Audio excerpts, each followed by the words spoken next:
यह है जगत विख्यात विशाल प्राचीन नालंदा विश्वविद्यालय।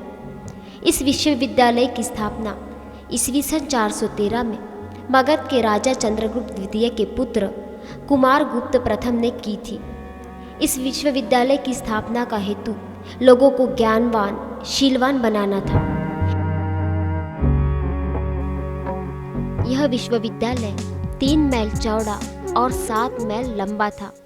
इस विश्वविद्यालय में विद्यार्थी संख्या 10,000 और प्राध्यापक संख्या 1500 थी। इस विश्वविद्यालय में 3 पुस्तकालय थी, जिनका नाम रत्नदधि, रत्नरंजक और रत्नसागर था। इनमें से रत्नसागर ग्रंथालय सबसे बड़ा था। इस विश्वविद्यालय में न केवल भारत से बल्कि संपूर्ण दुनिया से विद्यार्थी विद्यार्जन करने के लिए आते थे। तो इस विश्वविद्यालय को देखने के लिए चलिए आगे चलते हैं और देखते हैं नालंदा विश्वविद्यालय।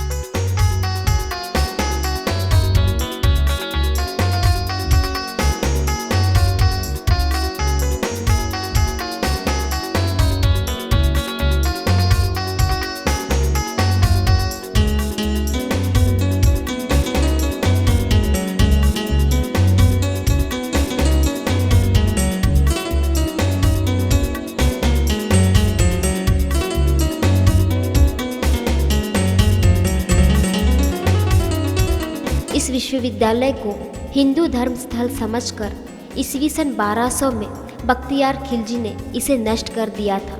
परिणाम स्वरूप यह विश्वविद्यालय 6 महीनों तक जलता रहा। यह विश्वविद्यालय नष्ट होने के बाद एक पहाड़ सा दिखाई पड़ता था। सन 1915 से 1940 तक ब्रिटिश लॉर्ड कलिंघम ने इस विश्वविद्यालय का उत्खनन कराया। उत्खनन के पश्चात यह विश्वविद्यालय 2 भागों में पाया गया। पहला भाग विद्यार्थियों के रहने और पढ़ने का स्थान था और दूसरा उनके पूजा अर्चना का स्थान हुआ करता था। नालंदा। नालंदा यह शब्द 2 शब्दों से मिलकर बना हुआ है, नालम और दा। नालम इस शब्द का अर्थ होता है कमल, जो ज्ञान का प्रतीक माना जाता है, और दा इस शब्द का अर्थ होता है देना, यानी नालंदा इस शब्द का अर्थ ज्ञान देने वाला होता है। इस विश्वविद्यालय में मुख्यतः बुद्ध तत्वज्ञान और बौद्ध धर्म के विषय में पढ़ाया जाता था। यह था ध्यान कक्ष। इस स्थान पर विद्यार्थी ध्यान साधना किया करते थे, क्योंकि ध्यान साधना से ही ज्ञान की प्राप्ति होती है।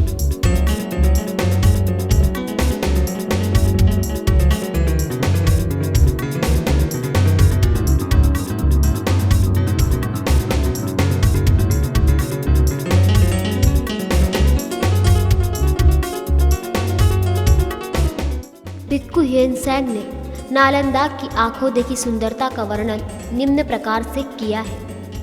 संपूर्ण संस्थान के चारों ओर ईंटों का एक परकोटा है। एक फाटक से होकर हम बड़े विद्यालय में पहुंचते थे, जहां से अलग अलग पाठशालाओं को मार्ग गए हैं, जो बीचों बीच बने हैं। मनोरम दुर्ग और आकाश से बातें करने वाले कंगूरे पहाड़ों की भांति एक दूसरे से सटे दिखाई देते हैं।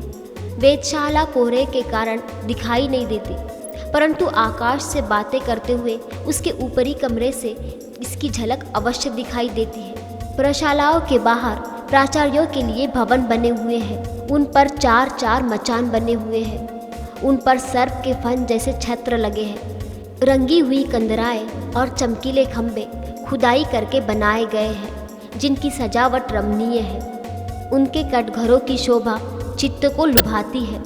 रंगी बिरंगी प्रकाश रश्मियाँ विद्यालय के भवनों की छतों से टकराकर सौंदर्य ढूंढने के लिए विश्वविद्यालय के भीतर इधर उधर बिखर जाती है। नालंदा में प्रवेश हेतु एक मौखिक और लिखित परीक्षा होती थी, जिनमें मात्र 10% विद्यार्थी ही पास हुआ करते थे। नालंदा का द्वारपाल ही इतना परिपक्व, प्रकांड और विद्वान होता था कि विद्यार्थी अपनी योग्यता का अनुमान उसके प्रश्नों के माध्यम से कर लेते थे। बहुत से विद्यार्थी उसके प्रश्नों का उत्तर देने में असमर्थ होते थे और द्वार से ही लौट चले जाते थे। विद्यार्थियों की शिक्षा का संपूर्ण खर्च स्वयं विद्यालय उठाता था। अभिभावकों पर किसी भी प्रकार का कोई भार नहीं था। तत्कालीन समय के सभी राजा विद्यालय को सहयोग करते थे। नालंदा विश्वविद्यालय की कीर्ति पताका संसार भर में दूर दूर तक फैल गई थी। महाराजा हर्षवर्धन का थानेश्वर, कन्नौज और मगध पर साम्राज्य होने के कारण उसने नालंदा विश्वविद्यालय को पूर्ण सहयोग किया, जिसके कारण नालंदा को लगभग 200 गांव के राजस्व के बराबर आय होने लगी। हर्ष नालंदा के बौद्ध भिक्षुओं के प्रवचन सुनने समय समय पर जाया करते थे और बहुत ही प्रभावित हुआ करते थे।